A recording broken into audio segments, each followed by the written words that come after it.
नमस्कार, मैं बीना कुमारी। आज चर्चा करेंगे देश के भविष्य का, देश का बागडोर जिनके कंधों पर होगा उन युवाओं का। आज हमारे वो युवा किस हाल में है, इसी पर चर्चा हम आज करेंगे। सन 2000 के आसपास जिन बच्चों का जन्म हुआ है, भारत का भविष्य अब उन्हीं 24-25 साल के युवाओं के हाथ में है। यह पीढ़ी अति महत्वाकांक्षी होने के साथ साथ बहुत ही मेहनती और प्रतिभावान भी है। इनके सपनों का भारत कैसा हो, क्या क्या होना चाहिए इनके नए भारत में, अब यह इन्हीं युवाओं को तय करना होगा। आज के वीडियो में इन्हीं महत्वाकांक्षी युवाओं के सपनों के भारत को समझने का प्रयास कर रहे हैं। 3 चरण का चुनाव समाप्त हो चुका है। 3 चरण का चुनाव समाप्त हो चुका है। देश कैसा होगा, इसके लिए इन्हें पहले यह तय करना होगा कि सरकार कैसा होगा, और सरकार तय करने के लिए इन्हें वोट डालना पड़ेगा। इन युवाओं का वोट देश के लोकतंत्र के लिए ही नहीं बल्कि इनके भविष्य का भी चित्रण करेगा। उनका वोट यह तय करेगा कि 24 साल का युवा अग्निवीर योजना के तहत 4 साल की नौकरी के बाद होकर घर बैठे या नहीं, और 74 साल का बुजुर्ग पूरे देश को चलाने के लिए जो तीसरा टर्म मांग रहा है, उसे यह टर्म मिले या नहीं।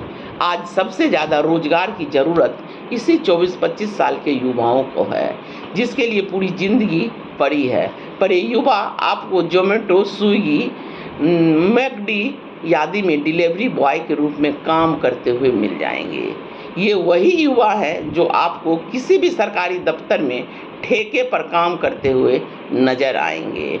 डाटा एंट्री ऑपरेटर से लेकर तमाम ऐसे पद हैं सरकार में जो ठेके पर दिए गए हैं।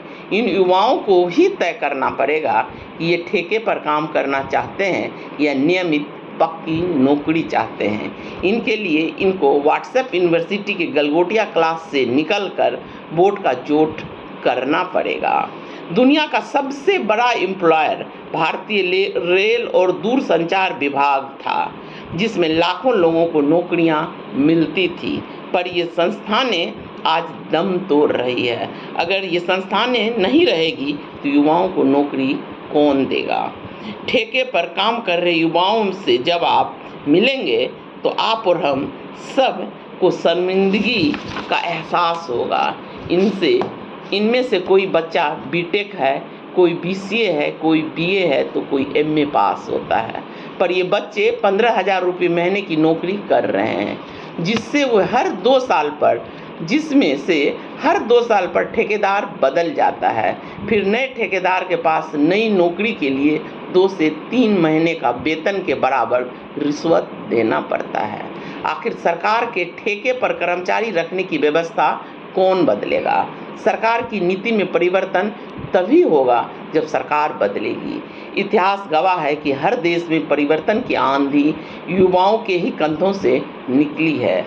आखिर एक बीटेक ठेके पर 15,000 रुपये में काम कर रहा है, दूसरा बीटेक 1 लाख रुपये प्रति महीना में उसी सरकारी कंपनी में पक्की नौकरी कर रहा है। ऐसा क्यों?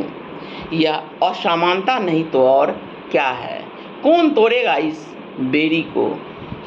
आखिर क्या कसूर था इन बच्चों को जिनको नौकरी मिल चुकी थी, चयन की पूरी प्रक्रिया समाप्त हो चुकी थी, बस केवल नियुक्ति पत्र का आना भर था, पर वो सारी बहालियां रद्द कर दी गई।